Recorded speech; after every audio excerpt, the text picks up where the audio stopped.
রাখেন তাহলে পিঁপড়াও খাবি না নে ও কোনো খাবি না নে তাই না আলেয়া জি ম্যাডাম ঘুরে দাও ভালো আছেন ম্যাডাম আমরা না হয় তাড়াহুড়া করছি আপনি তো আসার সময় একটু গলা কাশ দিয়ে আসতে পারতেন 3 মাস নীরবে আসেছি তাই আপনারা খুঁজে পাইনি আর কাশিতে আসলে তো উড়ে যেতেন এমনিতে আমাকে ভয়ে নিজের বাড়িতে বিয়ে করেননি মামা তো ভাইয়ের বাড়িতে বিয়ে করতেছে আমি কিন্তু মেলা কষ্ট পাইছি ভাই মেলা কষ্ট পাইছি প্রথম বিয়ে করলেন দাওয়াত দিয়েছিলেন আইছিলাম গিফট নিয়ে কিন্তু আইছিলাম হ্যাঁ আবার বিয়ের সময় লোন লাগলে আমি আমার সময় থেকে লোন দেওয়ার জন্য আপনাকে হেল্পও করলেন লোন তুললেনও কিন্তু শোধ করলেন না আলেয়া জি ম্যাডাম সব কি আমি কব তোমার টাকা খরচ করে রাখেছে কিসের জন্য শুরু করো জি কত বড় সাহস আস্তে আস্তে হ্যাঁ ঠিক আছে ঠিক আছে ঠিক আছে আলেয়া জি ম্যাডাম হাসি হাসি হাসি দিয়ে কথা কইতে কইছিলাম হ্যাঁ হাসি হ্যাঁ বল কত বড় সাহস আপনি সম্মান দিয়ে কথা বললাম জি হুম। এই আপনার কত বড় সাহস হ্যাঁ আপনি আমাদের সমিতি থেকে টাকা তুলে এর আগের বার বিয়ে করলেন সেই টাকা তো শোধ দিলেনই না কিন্তু এইবার যে বিয়েটা করলেন সেই বিয়ের সময় আপনি লোন নিলেন কিন্তু আমাদের এখান থেকে নিলেন না নিলেন আরেক সমিতি থেকে আস্তে ঠিক আছে হাসতেছেও জি কথা সেটা মনে হচ্ছে না হাসে হাসে হ্যাঁ আপনি কে আর এসব কি বলতেছেন আলেয়া জি ম্যাডাম কিটা কতগুলো ঘোরা দাও ও নতুন বউ ভালো আছেন আসলে হয়েছে কি আমার ঘাড় আর মাজা দুটোই রক্ত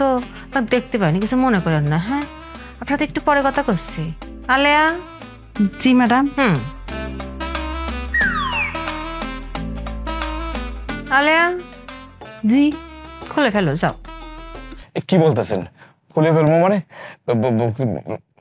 কি খুলে ফেলবেন আপনার বইয়ের গহনা এসব কি বলতেছেন আমি আমার গয়নাগাটি কেন দিব আলেয়া জি ম্যাডাম যদি স্বেচ্ছায় দিলে দিল না দিলে জোর করে খুলে নেবে আর যদি তাও না দেয় তা আমাকে জিটির কপিটা আছে না জি এটা দেখা দিও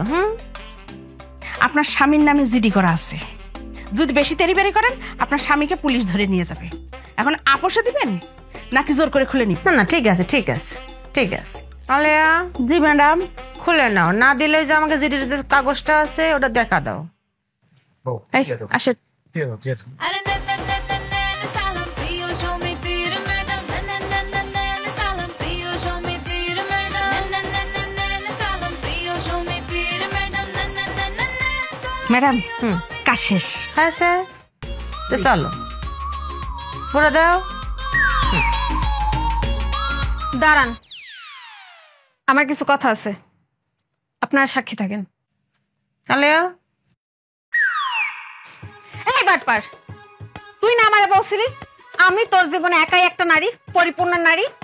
আমার ছাড়া তুই অন্য কোনো নারীর দিকে এর আগে কখনো দৃষ্টিতে তাকাস নাই ওইভাবে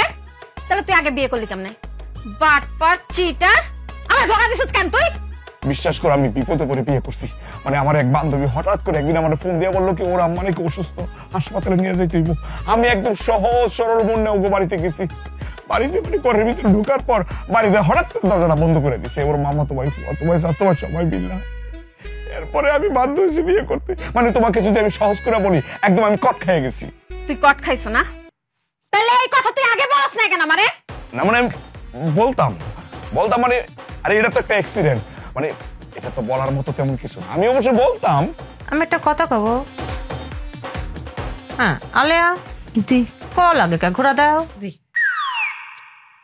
হ্যাঁ আমি যতদূর জানতাম ওটা হচ্ছে আপনার গার্লফ্রেন্ড আপনি আমাকে কইছিলেন যে আপনারা একই দিনে জন্মগ্রহণ করেছেন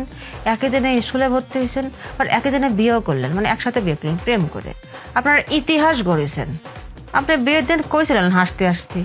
যে আমরা একই সাথে বার্থডে পালন করব একই সাথে ম্যারেজ পালন করব তাই না আলেয়া জি ম্যাডাম আমি কি কথাটা ভুল করলাম এটা তোমার কিস্তির মধ্যে পড়ে না এটা তার ব্যক্তিগত বিষয় তাই না জি চলো ঘোরা দাও না আপা আপনি কোনো ভুল করেন নাই আপনি আমার বড় বোনের মতন কাজ করছেন হ্যাঁ না ঠিক আছে ঠিক আছে। আপা জানেন আমি এত সহজ সরল, আমি কোনোদিন কোনো প্রেম করি নাই। হ্যাঁ আমার বাবা মা সব সময় সব কথা শুনছি, স্কুল ফাঁকি দিয়ে এদিক ওদিকেও যায় নাই। না না ঠিক আছে ঠিক আছে। হ্যাঁ আর এই হারামজাদা বাটপার চিটার আমার জীবনটা শেষ করে দিছে আপা।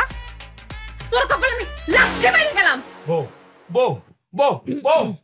ম্যাডাম ম্যাডাম বউ স্বর্ণগনা নিচে, ঠিক আছে আমার বউ ফেরত দিয়ে যান। না না ঠিক আছে ঠিক আছে। আলেয়া জি বাসার ঘর তেন বউ চলে গেছে, এই বাসার ঘরকে তুমি থাকতে চাও? আমি থাকবো কেন? তার আসা কিসের জন্য?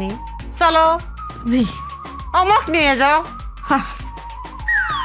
ম্যাডাম চলো ম্যাডাম আমার বউ ফেরত দিয়ে যান ম্যাডাম। ম্যাডাম ম্যাডাম আয় আমার বউ